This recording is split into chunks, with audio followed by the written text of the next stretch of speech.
السلام علیکم ورحمۃ اللہ وبرکاتہ۔ میں امتیاز جلیل۔ سب سے پہلے تو میں آپ لوگوں سے معذرت چاہتا ہوں کہ میں آپ لوگوں کا شکریہ ادا کرنے میں تھوڑی سی دیری ہوئی۔ اس کی وجہ یہ ہے کہ کل لگاتار تقریباً 12 گھنٹے گاڑی کے اوپر بیٹھ کے اورنگ آباد سے تھانے تک کا سفر طے کرنا،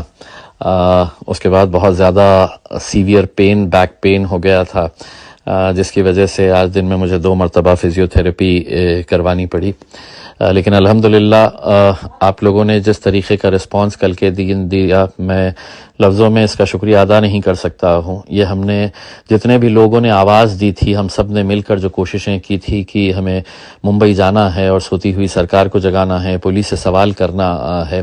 جس بھاری تعداد کے اندر آپ لوگ اس ریلی کے اندر موجود رہے، میں سمجھتا ہوں کہ ہندوستان کی تاریخ کے اندر اسے یقیناً یاد کیا جائے گا۔ اور ہم لوگ سب کلمے کی بنیاد کے اوپر اپنے نبی کریم صلی اللہ علیہ وسلم کے نام کے اوپر اکٹھا ہوئے تھے اور ان لوگوں کے خلاف کھڑے رہے، ڈٹ کر سرکار سے آنکھوں میں آنکھیں ڈال کر سوال کر رہے ہیں کہ آخر قانون اگر ہے تو اس قانون کا پالن کیوں نہیں ہو رہا ہے، کیوں اس طرح سے لوگوں کو چھوٹ دی جا رہی ہے۔ ایک بہت بڑا پیغام گیا، صرف مہاراشٹر میں ہی نہیں بلکہ ہندوستان بھر میں آپ لوگوں کی اس کوشش کو سراہا جا رہا ہے، بلکہ ہندوستان کے باہر سے بھی بہت سارے لوگوں نے اس کی تائید کی ہے کہ ہم لوگوں نے جس طریقے سے اپنا پیغام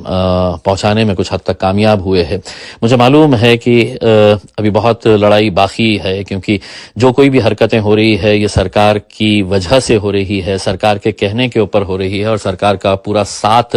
ان لوگوں کو مل رہا ہے۔ اس وجہ سے ان کی زبان اتنی لمبی ہوتی جا رہی ہے۔ کہیں نہ کہیں اس زبان کو تھوڑی کم کرنے کا کام ہم لوگوں نے اتنی بڑی ریلی کے ذریعے کرنے میں سمجھتا ہوں کہ ہمیں کچھ حد تک تو ضرور کامیابی ملی ہے۔ لڑائی ابھی ختم نہیں ہوئی ہے، لڑائی ابھی اور بھی ہمیں کرنی ہے۔ بہت سارے لوگ سوشل میڈیا کے ذریعے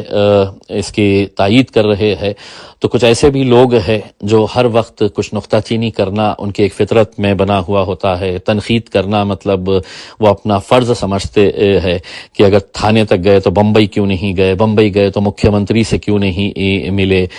اس طرح کے بہت ساری باتیں کر رہے ہیں۔ لیکن کچھ باتیں ایسی ہوتی ہے جو حکمتاً کرنی پڑتی ہے، اور کل ہم نے جو فیصلہ لیا ہے، میں سمجھتا ہوں کہ ہم نے اتنی بڑی ریلی نکال کر الحمدللہ جس طریقے سے ڈسپلن کا مظاہرہ کیا گیا تھا، جس اچھے طریقے سے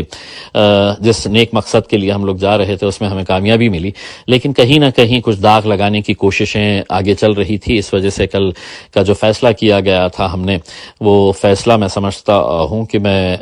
بہت کچھ اس کے بارے میں بتا نہیں سکتا ہوں، لیکن الحمدللہ یہ پورا اچھے طریقے سے ہو گیا ہے۔ تو میں آپ سبھی لوگوں کا تہ دل سے شکریہ ادا کرتا ہوں ایک مرتبہ پھر سے، اور آپ کو یہ کہنا چاہتا ہوں، اور خاص طور سے ان لوگوں کو کہنا چاہتا ہوں کہ عاشق رسول کی حیثیت سے مجھ سے جتنا ہو سکتا ہے میں نے کیا ہے۔ اگر مجھ سے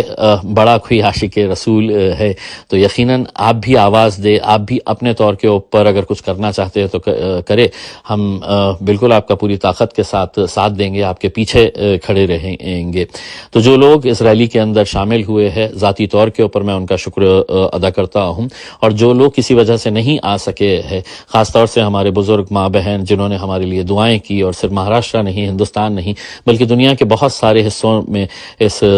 کی کامیابی کے لیے دعا کی گئی تھی، تو میں ان تمام لوگوں کا تہ دل سے شکریہ ادا کرتا ہوں۔ جزاک اللہ خیر۔